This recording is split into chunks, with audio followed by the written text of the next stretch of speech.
Were the Romans ever in America? What if I told you that it was technically possible? The Romans could have traveled to a new continent. You might at first say it's completely impossible, but hear me out because I think we're talking about two different things. I'm probably talking about something a little bit more like the Romans than what you're imagining right now when I say that the Romans may have visited a new continent. You're probably thinking of the Romans of the 1st and 2nd centuries AD, when the Roman Empire was at its height. You certainly imagine Romans wearing the famous segmented battle armor, traveling across the ocean in their ships. And then we have the mesmerizing image in our minds of Romans in their gleaming armor landing in a new world and interacting with the locals, perhaps even exchanging items. After all, some strange objects were found in the Americas, such as a head discovered in 1933 and buried by the Aztecs in 1510. The hand has been lying there untouched for over 400 years, and it shows some rather conspicuous Roman stylistic features, which were common about 200ths of our era. And what about the many Roman coins dating back to the 230th year AD that have been found on the Ohio River in the United States? It is certainly amazing, but we should be careful here. The head is indeed very interesting and may be a genuine Roman artifact, but one item hardly proves a connection to the Romans. Also, many more Roman objects should have been found in Native American settlements, but not many have been found, and some have turned out to be fakes, such as the supposed Roman sword. Yes, the coins found here are indeed authentic Roman coins. But that does not prove that the Romans actually reached North America and made it to the Ohio River. In fact, many World War II veterans brought Roman coins back from Europe, including Italy, and many were lost throughout the United States. But let's assume the head is real, as it is really interesting. Does it prove that the Romans actually interacted with pre-Columbian civilizations in the Americas? We know that the Romans did establish a settlement in the Canary Islands, so why wouldn't they have traveled further west? However, Rome's ships were not adapted for long voyages across the Atlantic Ocean, so it is unlikely that they intended to travel west unaware of the existence of new lands. Their ships were not designed for such long sea voyages, and such a voyage would have been risky and tantamount to suicide. Is it possible that the Roman ship went off course and the North Atlantic currents carried it westward to the Caribbean islands and then to the Yucatan Peninsula? Could it be that the North Atlantic currents would have actually facilitated such a voyage? If something like this had happened, the Roman ship could have set out from the Canary Islands and reached South America. However, it must be remembered that such a long voyage would probably have been an ordeal for them, and it is likely that they would not have been able to survive the entirety of such a journey, exhausting their food and water supplies before they could reach the halfway point to the Americas. The Romans did not require large amounts of food and water, as their routes were usually along the Mediterranean Sea, where even the Canary Islands are only a few hundred kilometers from the mainland. They were perfectly capable of sailing not only in the Mediterranean Sea, but also in the Atlantic Ocean. Given its scale, however, it is highly unlikely that the Romans actually reached the Americas. And even if they did, it would have been an isolated incident and the likelihood of their return would have been virtually nil.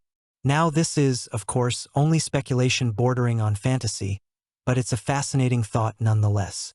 We cannot 100% rule out the possibility that such an event could have actually occurred. It is quite possible that one of those Romans brought this head with him, which was then preserved by the ancient Romans for over 1,000 years until it was buried and rediscovered. It would be utterly incredible if this turned out to be true. However, a more plausible scenario seems to be that the head could have been found by members of a living civilization at the wreck site of a Roman ship that was carried away by ocean currents, perhaps without Romans on board or with dead Romans. This option could well explain its appearance in America. It's actually a really fun thought. No, I didn't deviate from the topic, though it might have seemed otherwise. I should have shortened the introduction, since I was aiming to convey a different idea, to prove that the Romans could indeed have ended up in America. But to do that, we need to think more deeply about what we mean by the term Romans. What type of Romans are we talking about? Surely you know that the Roman Empire did not end in the year 476. Yes, the Western Roman Empire fell, although even that date is debatable. I would point out that this is the year in which the history of the Western Roman Empire ended. But let's get back to the point. I was, of course, talking about the Eastern Roman Empire, which ceased to exist much later than the Western Roman Empire. Namely, it continued to exist until the year 1453, when Constantinople, the capital of the Eastern Roman Empire, fell. Almost immediately afterward, Columbus landed in the Caribbean islands. The people of Constantinople had all the years considered themselves the last Romans. They never called themselves Byzantines. Only 39 years elapsed between the final fall of Constantinople, also known as New Rome, Nova Roma, and the discovery of the New World. However, Columbus did not actually reach mainland America until several years later. In the early 15th century, more and more British, Portuguese, or Spanish sailors began to reach the mainland of South or North America. In 1513, Ponce de Leon came ashore in present-day Florida, perhaps near the city of St. Augustine, which is the oldest continuously inhabited city in the United States. But did the last Romans disappear with the fall of Constantinople? No, because the last state of the Eastern Roman Empire was the last remaining part of the Despotate of Epirus, and the fortress, which is technically the last surviving remnant of a Roman fortress, fell in the year 1479. Now think about it.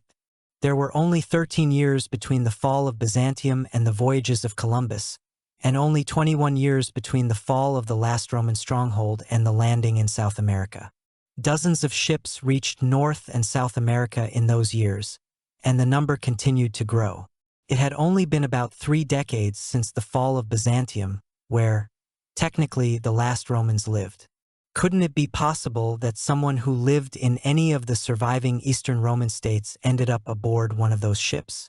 Let's imagine a 10-year-old child who survived the catastrophe of the fall of the empire. By the time Ponce de Leon landed on the Florida shore near St. Augustine, this man would have been 44 years old.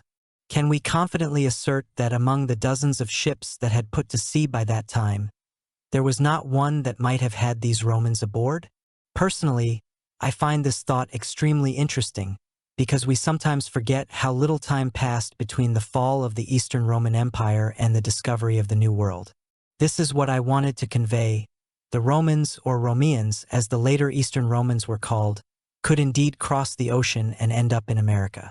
The time and circumstances quite allowed for it. I find this idea linking the New World to the ancient world and Rome itself interesting. I hope that you, dear friends interested in the history of the late Roman Empire, find the idea as fascinating as I do. And of course, don't forget to like and subscribe so that you don't miss new videos on the fascinating era of the Roman Empire.